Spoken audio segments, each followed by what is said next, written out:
آپ کو خبر دیں کہ کراچی کے علاقے شاہ لطیف ٹاؤن میں رات گئے سی ٹی ڈی اور دہشت گردوں کے درمیان مقابلہ ہوا ہے۔ سی ٹی ڈی حکام کے مطابق مقابلے میں 4 دہشت گرد ہلاک ہو گئے ہیں۔ 17 فروری کا یہ واقعہ ہے اور جس میں شاہ لطیف ٹاؤن مقابلے میں ہلاک 4 دہشت گرد کی شناخت بھی ہو گئی ہے۔ اسی پر بات کریں گے، ہمارے ساتھ سینئر صوبائی وزیر شرجیل انعام میمن موجود ہیں۔ شرجیل صاحب، کتنی بڑی اہم کامیابی ہے یہ کارروائی؟ شکریہ جی۔ دیکھیے، یہ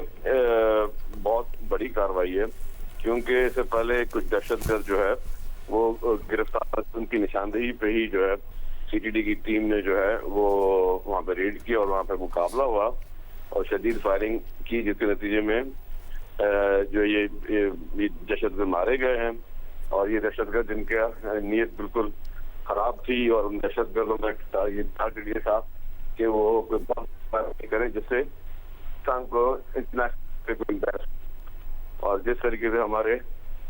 بہادر فورسز نے اس کو مقابلہ کیا، اور میں خاص طور پہ کہوں گا کہ ہماری کاؤنٹر ٹیررزم ڈپارٹمنٹ جو ہے سندھ پولیس کا، وہ بہت افیکٹڈ رہا ہے۔ انہوں نے مختلف اوقات پر جو ہے اس طرح کی کامیاب کارروائیاں کئی کی ہیں، جس میں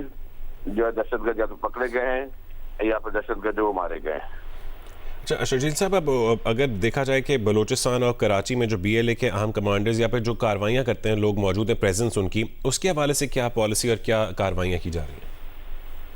دیکھیے، کوئی بھی ہو، زیرو ٹالرنس پہ حکومت کام کریے۔ کبھی کبھی انفارچونیٹلی دہشت گرد کامیاب ہو جاتے ہیں تو دہشت گردی کرنے میں، تو اس کے بعد بھی ہماری سی ٹی ڈی نے بڑے بڑے ہائی ویلیو کیسز کو ریزالو کیا۔ تو گورنمنٹ کا تو بالکل زیرو ٹالرنس پالیسی، اور ہم چاہتے ہیں کہ جی ہم اس کو ایلیمنیٹ کریں۔ یہ انفارچونیٹلی یہ ہمارے جو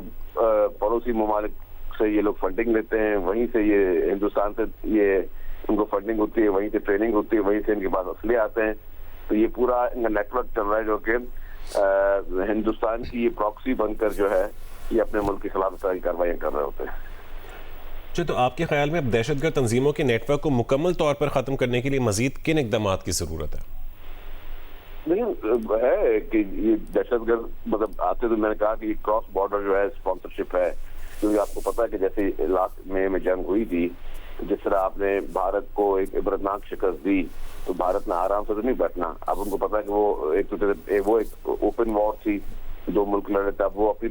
جب وہ ناکامی کے بعد وہ اپنی پراکسیز کو آگے کرتے ہیں، اور پراکسیز میں انفارچونیٹلی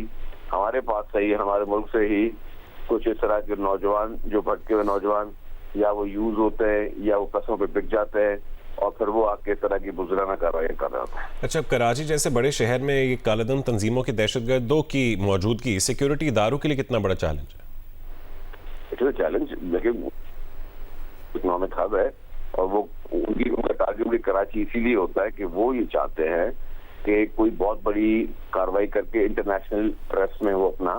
اپنی خبر بنا سکے، اور اس سے پاکستان کی خدا نخواستہ بدنامی ہو سکے۔ آپ دیکھیں گے پاکستان اس وقت جو ہے ایک وار آپ لڑ رہے ہیں افغانستان میں،